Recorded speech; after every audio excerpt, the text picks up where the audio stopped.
The honeymoon period is officially over for Antonio Conte. Spurs are languishing, and the Italian true to form is frustrated about transfers. And as if things couldn't get any worse, the North Londoners face an all-conquering Man City next. I'm here with Jimmy Conrad, Heath Pierce, James Bench to discuss Tottenham's never-ending woes and the rest of the weekend's big European fixtures. Qué Golazo weekend preview begins right now. Hey everybody, welcome to Qué Golazo. Thank you so much for being part of the family. Qué Golazo pod on Twitter, YouTube, and anywhere else you listen to your pods. I'm going to greet everybody by the timing of when they arrived. Jimmy Conrad, how are you, buddy? I was first. Yes, stuck at bench happens. And Heath. I love it. Yes. That never happens, Jimmy. Never happens. I'm very excited to be first. Thank you so much. James Bench was second. JB, what's up? Sorry, my mind's completely... I think I'm so shocked by having been beaten by Jimmy to a podcast that my mind is just completely blank. You went blank because you came second to Jimmy Conrad arriving, James Bench. Humiliation for me. But silver medal, I'll take it. Yeah, it's silver medal, but guess who gets the bronze? And he's so lucky, Hollywood Heath, that he's Hollywood Heath coming in last. How are you, HP? I'm a little, offended by the fact that we're just outing everybody for their arrival times. I would love to have producer Des maybe cut this out, talk to HR about the fact, what are you going to do? Like track my bathroom breaks next and, when I do my lunches and kind of that sort of thing. Somebody, whoever gets bronze that's what they say when they get bronze. Hey, yeah, it just feels a little invasive. That's all. Hey, listen to me. 80% of success is showing up. All right. So, you're at a 55% Heath Pierce right now. All right. So, and I guess we can't blame the West Coasters as well, because it is pretty early as well. Des Norris on the private chat. I'm not even going to mention that. My goodness, the fire right now. HP, don't leave us, please. I'm sorry. I apologize. Yeah, no one's gonna laugh when James and Jimmy and I unionize for this podcast. And you know what? I'm not here next week, so I'm kind of worried now. Let's move on. Qué Golazo weekend preview. Jimmy Conrad, James Bench, Heath Pierce here to break everything down as we look ahead to the weekend. It's been a busy week, of course, European action, so forth. Let's begin in the Premier League, as we talked about with Antonio Conte and Tottenham. They are facing the Goliath, the monster in the closet, as I mentioned this week, Manchester City. And Antonio Conte has already vented his frustration, saying Tottenham are weaker now than before January. I feel a 1% possibility to finish fourth. I like that quote, Jimmy Conrad. What say you about, first of all, Tottenham? By the way, James and I both like that quote as well on personal levels. Yeah, you like it? What I love is there's more to these quotes. He goes on, and he also said we lost four important players, and we only brought in two. So now we got Mr. Math Major Antonio Conte then saying, so even just in terms of numbers, rather than reinforce the squad, we on paper may have weakened it. No, it gets worse. He then says Bentancur and Kulusevski are ideal prospects for Tottenham because Tottenham are seeking young players that can develop and grow, not players who are ready. That is the issue. I'm going to skip the part. He's going to say at the end, I have now realized that this is the vision of the club, is developing younger players, not players with a lot of experience. What the heck? He just realized that right now, that's the vision. What is this? Is very Mourinho, Jimmy Conrad, isn't it? Mourinho's smiling from like ear to ear right now, hearing this bullshit from Antonio Conte. I marvel at these quotes, and I think it's because he's trying to prepare himself for losing 4 league games for the first time in his career, because there's no way this Tottenham team, even with a week to prepare, when Conte was pretty good doing that with Inter Milan last season, I just don't think it's going to be enough to beat this Man City team at that Etihad. Yeah, I mean, I think Jimmy hits the nail on the head where he sort of says, what did you think you were coming into? Everything that Tottenham have done for the past few years has been about rebalancing the age profile of this squad, letting go of, Alderweireld and Vertonghen. I bet they're players that Conte would have really enjoyed working with. And I'm sure he's looking at Davinson Sanchez and going, is this your guy? And obviously it hasn't helped him that Romero's been injured. He's going to get a thrashing, I think, at the weekend, but this idea that he has no agency in this whatsoever, and LME, you and I spoke about this on the Champions League show last night. The 4 players that have left, Tanguy Ndombele, Dele Alli, Giovanni Lo Celso, all players that he was happy. He signed off on the moves. I mean, Lo Celso in particular, he was part of the Tottenham squad. You know, he wasn't starting every week, but he was coming off the bench. I thought he might be someone that Conte tried to do what he did with Christian Eriksen at Inter, where he tried to turn him into the playmaker he wanted. No, straight to Villarreal on a loan with very underwhelming conditions for Tottenham. Like, the only thing I'd say is he says it's a 1% chance. Just looking at 538 here, they have it as a 13% chance of top 4. So what are you worrying about, Antonio? It's, you know, it's less than Man United, less than Arsenal, less than Chelsea, about the same as West Ham. I hope you're looking forward to Conference League. Yeah. I'm imagining, James Bench, before HB jumps in, that you're like also thinking from an Arsenal perspective, like complaining about transfers and everything. Arsenal just did a lot of exits in January. They didn't expect any incomes, and they're not complaining as much. Does that venture your thoughts?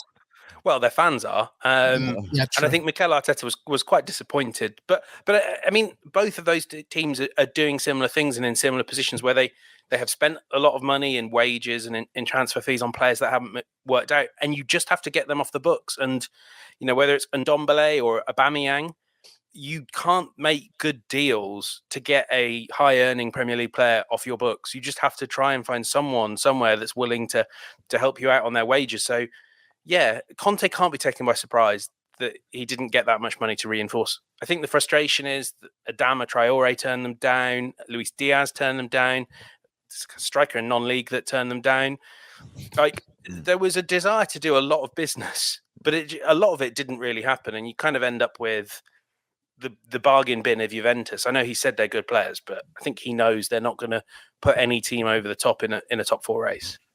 Yeah, I just wonder who was going to come in and be ready for the amount of money that they were going to spend in his eyes, right? Like Kulusevski, how far from ready can somebody be that plays regularly in Serie A for one of the biggest clubs, you know, in terms of who do you want? The players that go out, obviously, as Ben mentioned, he signed off on those players leaving. Those are players that were sort of underwhelming, and people had sort of tried to get them back and tried to sort of build something out of them. And some of them were doing okay, but I just don't, it just sounds like excuses, as Jimmy mentioned, especially when Jimmy says it sounds a lot worse, you know. Jimmy adds that little bit of cynical nature to the quotes of whatever. I mean, he's just, I think about Conte, I'm like, this guy's distraught.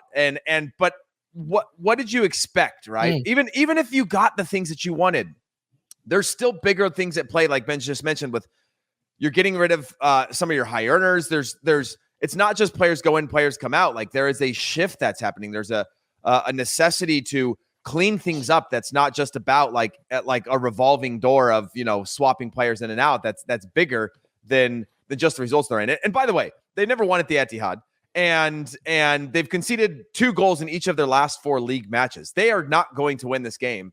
And having these comments is always a peculiar thing to me, just because I don't know the timing around these comments. If those help, if those are motivators, if I've played on teams where you rally despite the coach, like you say, hey, let's prove at least to ourselves that we're better than this person over here, or you just crumble. There's only 2 ways that it really goes, but it certainly doesn't make everybody go into the room being like, hey, Skipper, you're right, man. You got hey, 1%, yeah.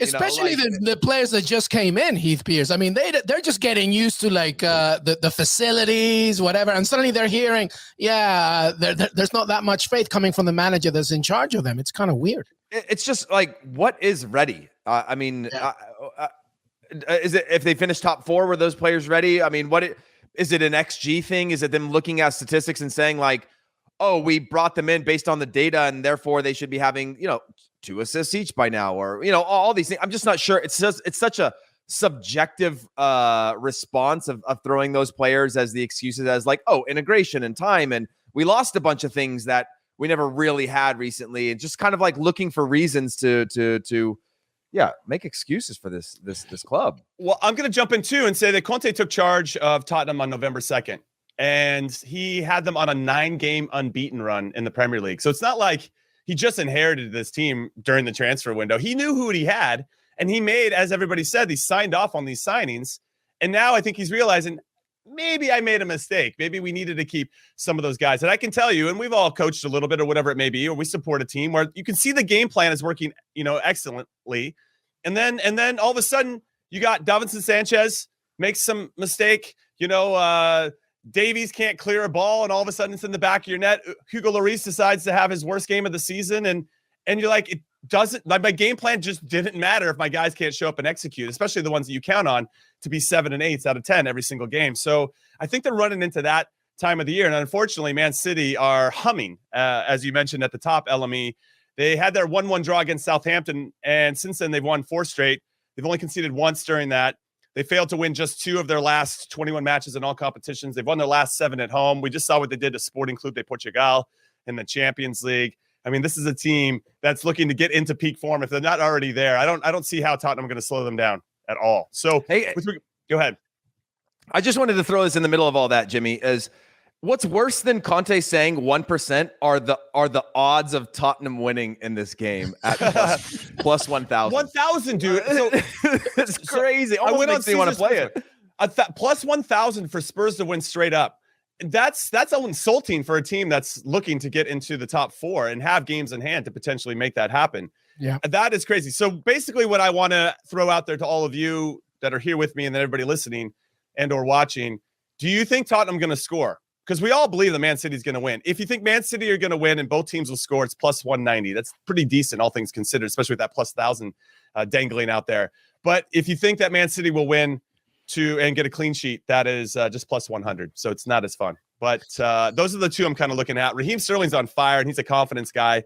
Him to score anytime is plus 120, something to look at. Him to score first gets a little more exciting at plus 400. All right, quick score predictions, Jimmy. What do you? I'll go 3-1. I'll go 3-1 City. James Bench? Yeah, I'm with Jimmy. In fact, that same scoreline. Actually, the one thing I would say in Conte's defense is he started getting Tottenham in a position where Harry Kane was getting a lot of shots a few weeks ago, and he's still getting a few. So yeah, 3-1, but it wouldn't shock me if that 1 is after City have already scored 3. HP? I'm going to say similarly, but 2-1 and sort of same thing. Controlling of a 2-0 result, but ends in 2-1. Yeah, Tottenham is scoring this here, but I think it's going to be like 4-1. Just Man City are just so good. They've lost just 1 of their last 11 home league games against Tottenham, going down 2-1 in February back in 2016. So to Jimmy's point, I just don't see it but any other way. Hey, everybody, Tottenham fans, are you ready? You should have sold Harry Kane. Yeah, it's a big conversation to have for sure. Yeah. Absolutely. Yeah, they should have. And then you can say, hey, we lost something and didn't get it back. Like that's a legitimate one. But you don't get to like get rid of 3 sort of perennial underperformers. No, and you sell Harry Kane and you have a clearer picture in the summer. I just think that's it. Come on, James Bench. See, I in general, I sort of agree with this, but I don't actually. I think if you look at what Kane has been doing for Spurs for so long, you have one of the best goal scorers in the league, a player who does all the creative work for Tottenham as well. You know, a emotional leader, the guy that takes all the penalties. That's fine, James, but they're 8th. That doesn't mean anything. For 150 million, you would not have got better. You would not have created a better team off what you got back from City for Harry Kane. I'm just saying that there's 2 conversations here. One, how good Harry Kane is for Tottenham and how good Tottenham is. And the most important one is the latter one, I think.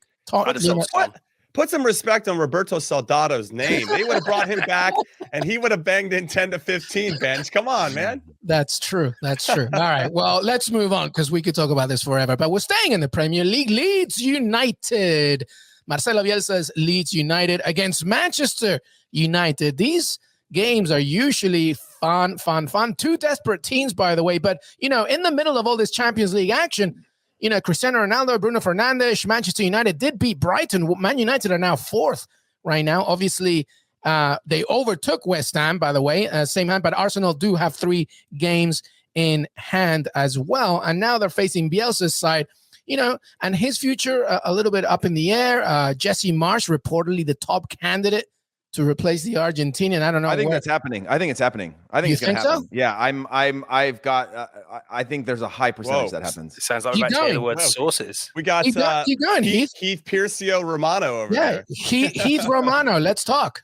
I don't know. Hey guys, listen, Brendan Aronson to Leeds, I like that. RB Salzburg and then RB Leipzig guy. I don't know. There's something happening over there. We should talk about it. He's sticking this all in the chat, isn't he? Yeah. No, listen. Chat. No, listen. I think it's happening.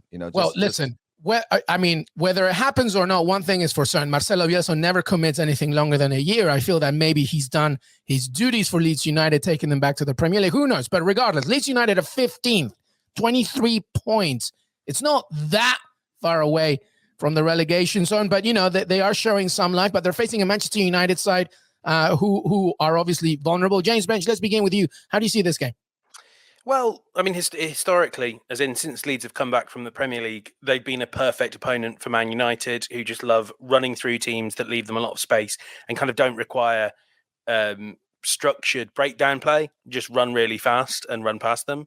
I'm kind of, I saw Leeds a few days ago, a week and a bit ago against Villa, and you almost saw the same thing where if a player like Jacob Ramsey could beat his man, then Leeds one-on-one defending just becomes a real struggle for them. So it's hard not to sort of say that the individual talent of United will out here. I guess the one thing is we've not kind of seen how Ralph Rangnick deals with this style, and because his United are trying to be a bit more methodical, trying to be a bit more, they don't really press at all. They try and have something like a game plan, which is a great idea in principle. But I think for a derby game against Leeds, a big rivalry, I think chaos and energy can be really valuable. I still have United kind of winning this quite comfortably because it's just a good matchup for them. But I wonder if it being more tactical from Rangnick maybe might help Leeds a bit. Yeah, I mean, the only thing I'd add is, and I agree, I think United win this one comfortably, is I was reading some of these fan blogs, and it seems like the test of comparing Rangnick to Solskjaer is like, yeah, well, at least Ole can beat Leeds. And so can he beat, and comfortably, they could run through Leeds. And so this seems to be the test of, how does he compare in one single match? But, Leeds are really inconsistent, right? You talk about the high highs of Villa and then the low lows of Everton just after. It just seems like that inconsistency knows no bounds. And Man United seem to have it a little bit better, but same thing. Man United have those same ebb and flows, but in a single game where they have a really bad half and then they have a good half, or at least a better half. And so I still think Man United are the better team and should win this game. And knowing that they're within sniffing distance of even though they are in fourth, to stay in that conversation, they have to win matches like these. So I think it's a comfortable win for Man United. Yeah, I would say very quickly that the games that Manchester United ran through Leeds were both at Old Trafford. It was 6-2, one game, 5 on the other. And the other reverse fixture at Ellen Road was 0-0. Not to say we're going to see an Ellen Road or a 0-0 in this one this time around. And I don't think we will, given Leeds' up and down yo-yo type season. And I heard Ernesto Valverde might be another candidate that Leeds is considering. I don't know. He seems to have more information than me. But I would say that Jesse Marsch would be more of a seamless transition into Jesse Marsch, or from Bielsa's style into Jesse Marsch, who also plays high pressing and wants to get after it type of style and keep the ball when they can and whatever. Now, with regard to, I was going to say whatever. That's just like a bigger conversation. I just can't believe you whatever to style of play. I did. Okay. No, well, it's because I think everybody has it down, hopefully. Yeah. But with regard to Manchester United, they also have to balance playing against Atletico Madrid midweek. And I wonder how Ralph Rangnick is going to bring that into the conversation. I think it's clear he doesn't necessarily trust rolling out Ronaldo for 90 minutes every single game this season. And where does he commit him? Does he commit him in this game against Leeds, or does he wait to go down to Spain and try to get him to play 90 minutes against Atleti? That is what my guess is. So I'm kind of curious as to which lineup he's going to go with in this particular fixture. And if he loves, I think he's learned quite quickly, you gotta have to, this team just works better with McTominay and Fred in the double pivot, much to the chagrin, I think, of about 99% of Manchester United fans.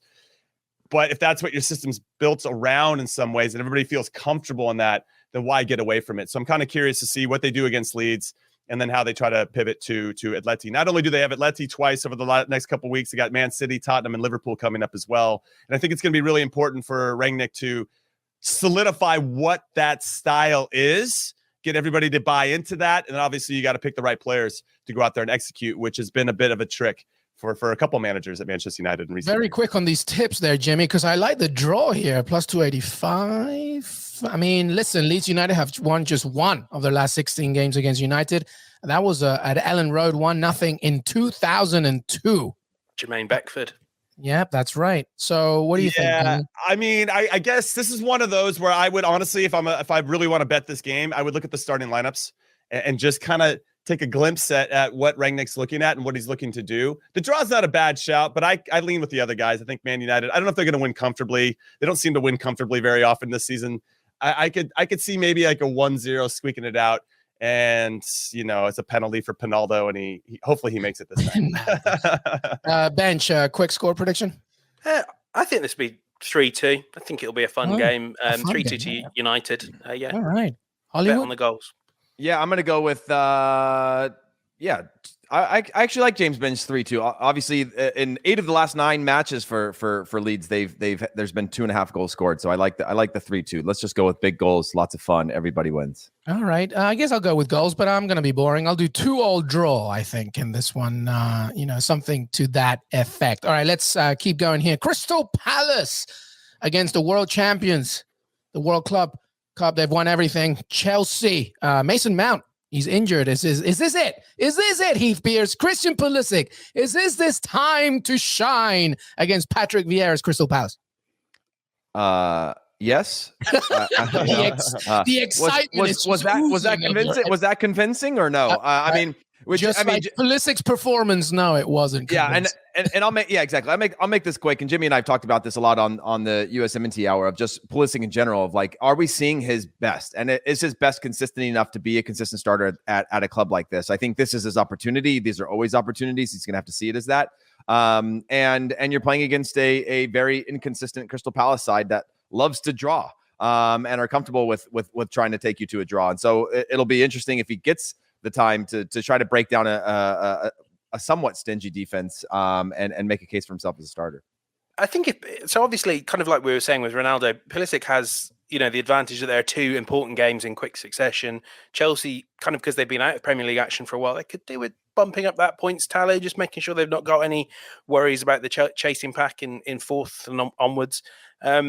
So I think this could be a really good game for him to play because Palace are not the best defensively on their right-hand flank. Whoever plays in front of Joel Ward, they're playing in front of Joel Ward, who is he's solid. I really like him as an industrious pro, but when he is his name, isn't he, Bench? Yeah. He is his name. Like I always wanted to be called an industrious pro. Just so you know, of all the terms of endearment, that's what the one that I didn't get called that I wish. I just think you hear the name Joe Ward and you see him and you're like, okay, yeah, you're a Joe Ward. Yeah. I like a player like that, and I was at Brentford Palace last weekend and said I quite like what Joel Ward is doing. It's quite ego-free football. I got absolutely slaughtered by Palace fans for it. They were not having that because I think when he's in your team, you go, God, we could have a better player than this. But yeah, this could be a good game for Pulisic. It could be a good game for Chelsea. But I wouldn't take Palace lightly. They create good chances. They've got a lot of dangerous players going forward. Maybe they won't miss Conor Gallagher as much as they would have a few months ago because he's kind of gone off the boil a little bit. I expect them to then maybe just have more of a traditional 3-man midfield, clogging up the gaps and try and hit them on the break with Zaha and company. Could be a good game. Yeah, I think it's going to be a good game as well. I think Patrick Vieira is going to have something up his sleeve. I think not having Conor Gallagher as an option because he can't play against his parent club does hurt a little bit just in terms of having some diversity in attack, having different ideas, even if he came off the bench as a sub. With regard to Chelsea, I actually think they're going to benefit from leaving the bubble of the Premier League and just the pressure and going down to a warmer climate and enjoying themselves and becoming world champions and accomplishing something they hadn't done yet as a club. I think they're going to come back with a little bit of confidence. So I like Chelsea in this match because they've got out of the grind a little bit, and now they're going to enter back into it with their chests puffed high. And Lukaku in particular scored 2 straight goals in the FIFA Club World Cup. I think he's going to get the start. I fear, though, that Pulisic isn't going to start. I bet you we see Kai Havertz. I think we're going to see. They play Lille in the Champions League next week. So it that you roll? Where do you roll Pulisic, or where do you roll your best team out? Which of these 2 games, I guess? I honestly think, well, the Lille game's at home, if I'm not mistaken, correct? So if it's the Stamford Bridge, then I don't know. They're not having to travel too much. Not that France is too far, but I don't know. That's a good question. That's a really good question. I mean, I'm not forgetting, by the way, Jimmy, as you continue to say that Chelsea are, they're third, but United is, only 4 points behind. They have a game in hand, so they're not completely secure on that third spot. No, that's true. That's true. No, I think you try to put out a team that maybe isn't your top team, but close to it. So Pulisic could get a run out. I'm just saying, for all of us U.S. men's national team fans, I think we're going to get disappointed when he comes on as a super sub yet again. With regard to bets, a good bet anytime Thomas Tuchel's coaching a team is his team to win in under 2.5 goals. I'm looking at that. I can see a nice 1-0, 2-0 win. Crystal Palace have really struggled against Chelsea historically, or at least in the recent years. They've won 6, I think, out of the last 6. Chelsea. So I'm going to go Chelsea to win in under 2.5 goals, plus 250. I'll say 2-0. It's 1-0 for a long time. Then they catch one when Crystal Palace has to extend themselves to try to get back into it, and they catch one at the end. All right. Heath Pierce, score prediction? I'm going to say 1-0 Chelsea. James Bench? 2-1 Chelsea. 2-1. Well, listen, none of the last 21 Premier League games between these two have ended in a draw. So take that for what you will. I think I'm going with also a slim Chelsea win. All right. The rest of the fixtures of the Premier League also include Wolves against Leicester. Bruno Lage, by the way, making Wolverhampton very tough to beat, and they're getting wins Tough to watch as well. in the process. James, yeah, that's true. I knew that was coming. Hey, Bench, very quickly though, is I know what you're going to say, but top four, is it too difficult for Wolves? Do you think? They don't score enough goals, really. Although Jimenez is starting to turn around into a bit of form, and obviously totally understandable why he's not back to his best. So if that side of it can click, and the one thing I would say is, start of this season, they were getting no points and playing fantastic attack-minded, fearless football. And obviously Bruno Lage has sort of gone, let's kind of scale it back. And I think his view and what he said before is, you want to set those foundations and go from there. So, I would have them strong outsiders for a top four, like behind West Ham, behind Spurs. But I wouldn't rule it out. They can get on a run of games. They were tough against Arsenal when I saw them a few days ago. So yeah, ruling nothing out there. Yeah, I jump in and say really quickly about Wolves. Only given up 17 goals in 23 games. That's second best in the league, only behind Man City. Have only given up 14. A game I'd be watching, West Ham versus Newcastle. My Newcastle have won 3 straight. Let's go. Crying tears of excitement, also known as oil tears. And this is going to be a real test for them, obviously, going to the London Stadium and trying to get a result against a team that is pushing for top 4 as well and playing in the Europa League and just has a lot going for them. And I'm curious to see which version of Newcastle shows up. I'm cautiously optimistic, but I also want to see Southampton Everton for me is quite intriguing. Yeah, maybe it wouldn't have been like 2 months ago, but right now, given how Huddle has gotten Southampton getting some results and Everton playing a little bit better under Frank Lampard, I'm curious to see who comes out on top of that one. Yeah, the only thing that I would add to that is going back to the Wolves game of just the fact that they've talked about these guys have apparently double sessions every day in video and meetings and then breakouts into individual group meetings. And that is really fun for a while when things are working.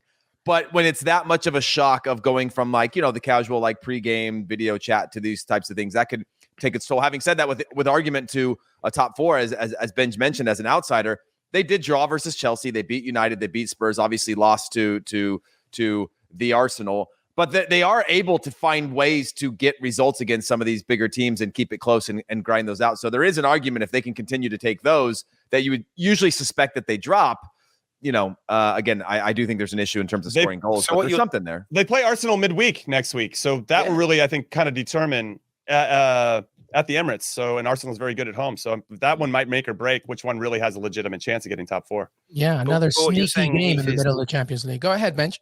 Are you saying, Heath, that what's coming in the future for Bruno Lage's team is this could have been an email moment? Yeah. It's amazing to watch videos sometimes, and I know the technology. Apparently, he had a classroom rebuilt into a video center, and he's got his touch screen and then he's teaching. It's like when you buy the new sort of the new baking thing. You're like, well, now I've got to use it all the time, and so now because those video touch boards, by the way, they cost $100,000. They're not I was asking somebody about it recently, and they're I think they're close to 100,000 to have the full technology with the dots and the circles and all the TV aspects that you could do with those video reviews. So now they're well, what's the ROI on this? And he's like, well, don't you worry. I will get, I 3 times a day, every 3 times a day. Yeah. And then we're going to have, after we have the big groups, we're going to have our breakout groups. So make sure you look at the piece of paper in front of you to make sure you're following your group into the next meeting. But yeah, that can be exhausting, but it seems to be working, having that type of control for now. Bruno, this could have been an email, Lage. I like it. All right, we're going to take a break. The only thing I'm going to say is, please, Villa, beat Watford at home. Are you joking? All right, we're going to take a break. That's it. When we come back, Serie A, La Liga, Bundesliga, of course, and final thoughts. Jimmy Conrad, Heath Pierce, James Bench, LME, Qué Golazo, Weekend Preview. We'll be right back. Welcome back, everybody, to Qué Golazo Weekend Preview. Jimmy Conrad, Heath Pierce, James Bench. Let's go to Italy, Italia, Serie A, where you can watch exclusively on Paramount Plus. Get that 7-day free trial, of course. Heath Pierce, let's begin with you. The first game of the weekend is Juventus against Torino. Obviously, we didn't see them in the Champions League this week, but excitement around Juve, of course, Dusan Vlahovic, etc. How do you see this game? And also, their massive objective now to, stay in a Champions League spot. Yeah, I think that all started, or at least was proven in their ability to keep fighting for that spot with the draw against Napoli. I think heading into this one and the fact that they've got Champions League next week, you could actually go with a full strength squad for both of these matches, which I think they will do, knowing that when you come out of the back end, you have Napoli. I mean, not Napoli, Empoli.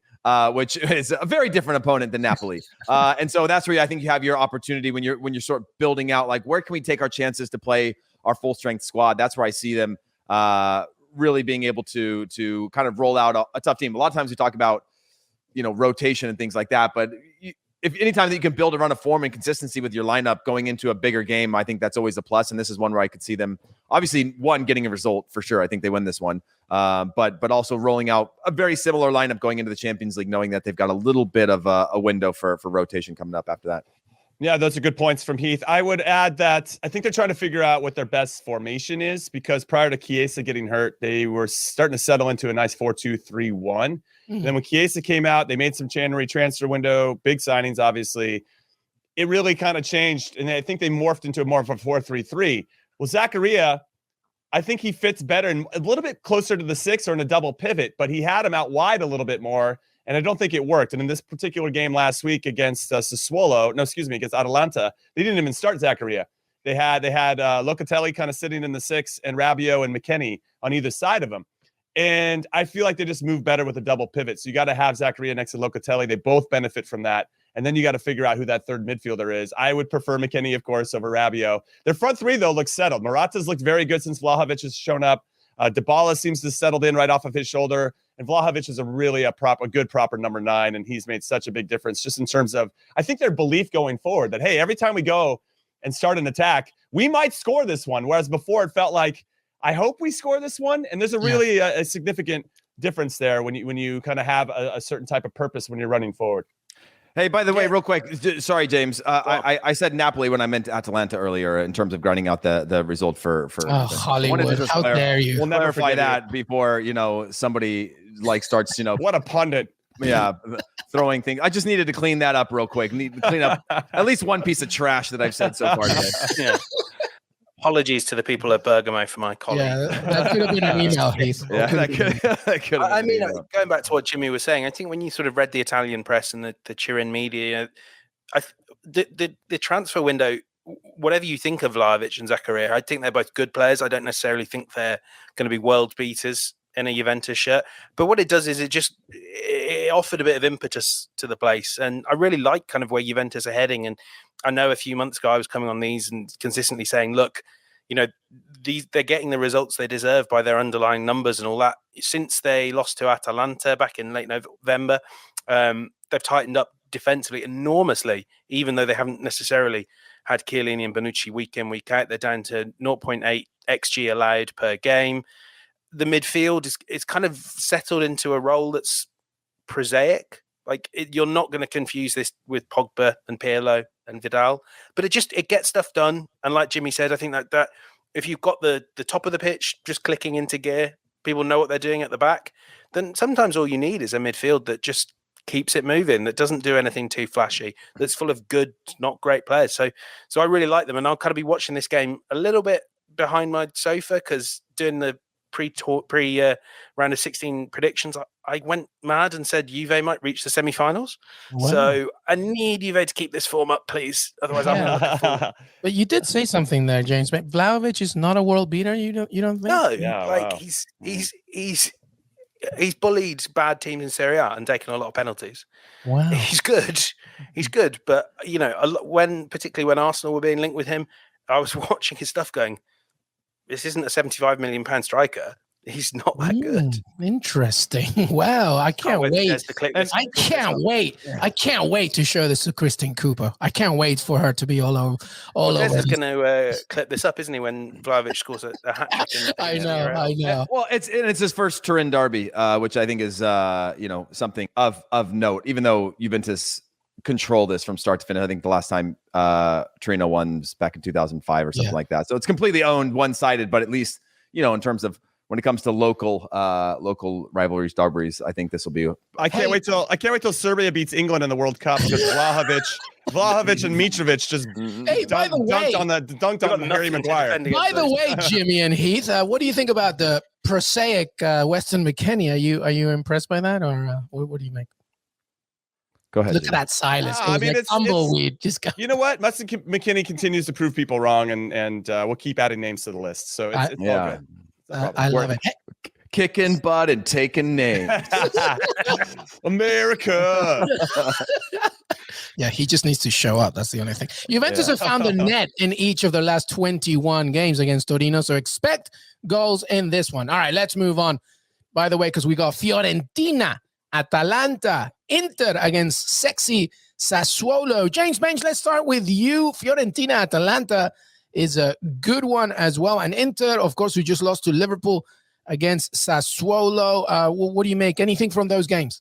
Yeah, I'm really intrigued to see how Inter react to the game we were talking about last night, the Liverpool game, because everyone around them was sort of saying, we're taking a lot of positives from this game. And I think they should, even though it was one of those strange games where Alisson didn't have a save to make, but I thought Inter were the better team. They had a great game plan. I watched the game clips back after we did the podcast, and they were really testing their opposition. So I think they will look at this as like, we're back on home turf.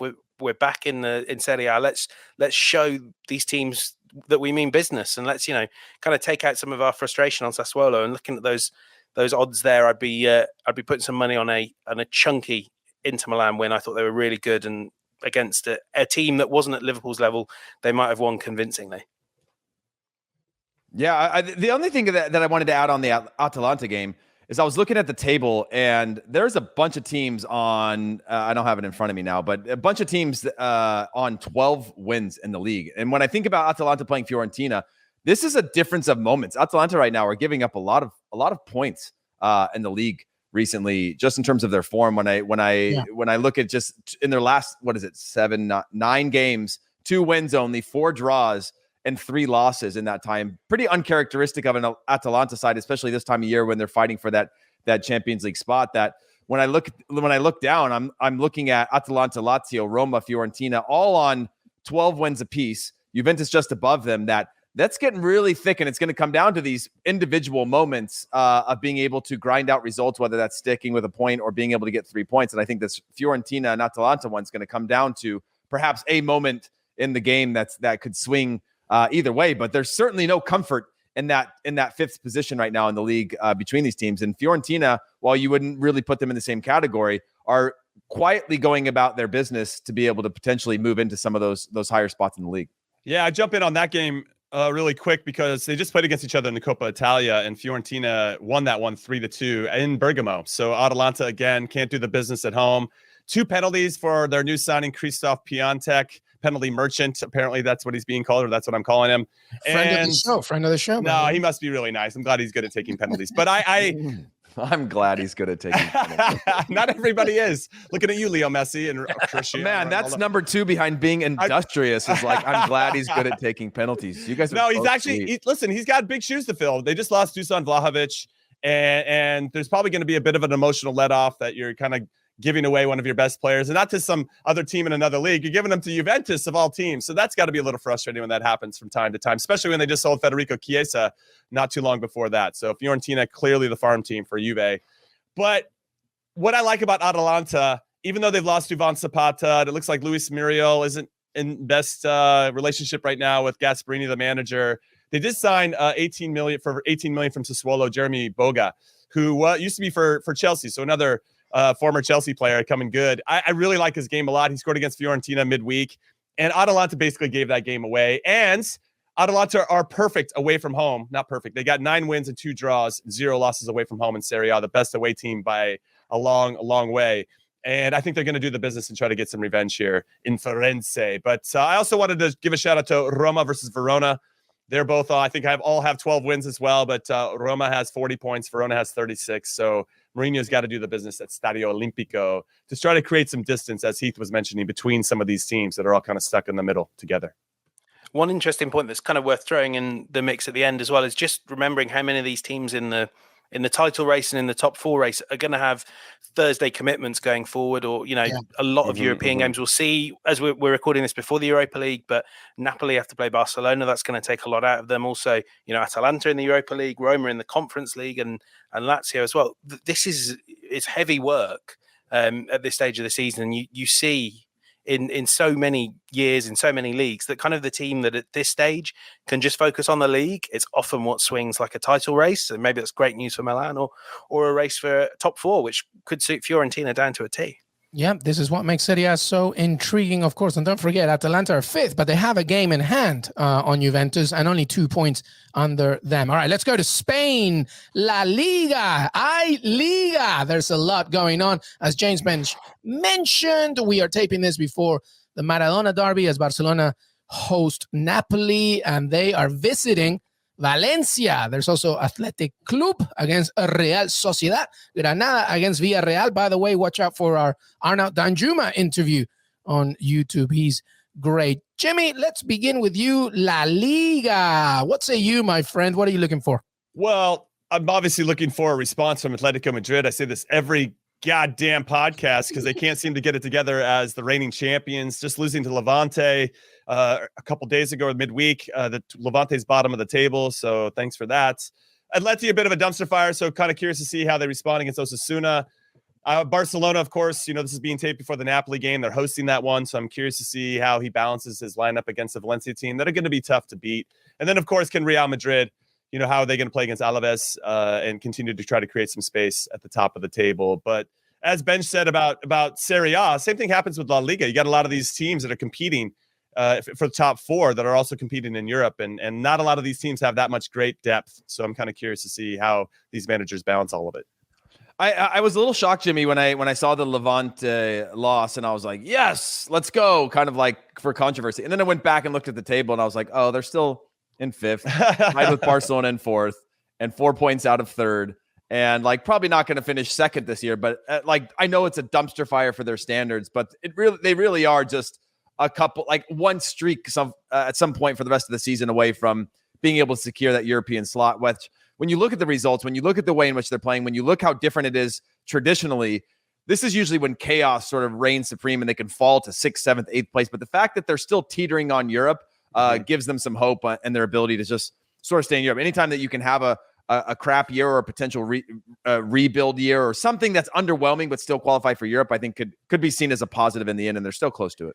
Yeah, the only thing I'll say is I'm still got my hopes here for Pellegrini and Real Betis, who are 3rd. I'm trying to maintain those spots, but Sevilla, of course, trying to reclaim that throne from way, way, way, way back. But La Liga, very intriguing indeed. All right, very quickly on the Bundesliga, by the way, Dortmund against Gladbach. Gio Reyna is back, I believe, there. Heath Pierce. Can Joe Scally, by the way, reclaim his starting spot as well? Any thoughts from here?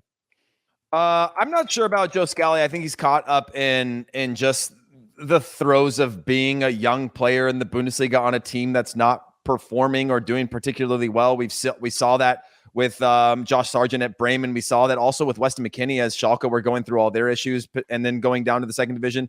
That is not a great situation to be in. It's a great place for a young player, but it's not great when you're constantly not getting results that you're often in Germany, even though it is a young player league, one that gets rotated quickly. So I don't know if he comes back in. I would love to see Gio Reyna, but I'm not sure if he's back either from what I was reading. Yeah, he's got a little bit of a sickness to go along with the longest hamstring injury of all time. Okay, I'm sorry. I meant to say Gio Reyna is back. Question mark? No, but I think he'll get some minutes again.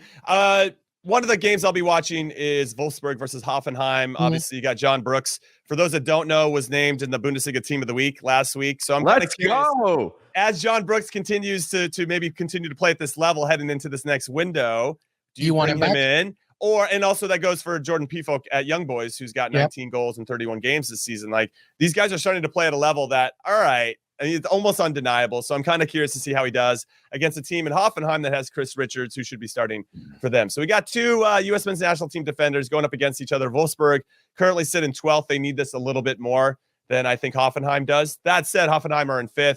They're tied with RB Leipzig for that 4th spot. So there's still a lot for them to play for as well. So we're starting to get into that nitty gritty of this league as well. And I think that's where things start to get really fun. Bench, anything on the Bundesliga? Yeah, I'm just looking forward to top against bottom, because right now, I don't know what Bayern Munich are going to do, but I know it could be quite funny and quite exciting. Part of me kind of thinks they're going to have a take it out on the, beat down on the bad team to make up for all their recent issues. But then we said that about Salzburg, and it went quite badly wrong. So I'm intrigued as to how Nagelsmann kind of rebalances this team and gets something that it looks a bit more solid against against a team that they should beat comfortably. Or does he just keep going full on mad? I'll throw as many attackers on the pitch as I possibly can. Yeah, well, they are obviously winless against Bayern Munich and have failed to score in 3 of these 5 matches, 3 goals in total as well. All right. Well, listen. Yeah. I just wanted James Bench to say top versus bottom one more time, because it sounds so sweet and gentle when he says it like top that. Versus bottom.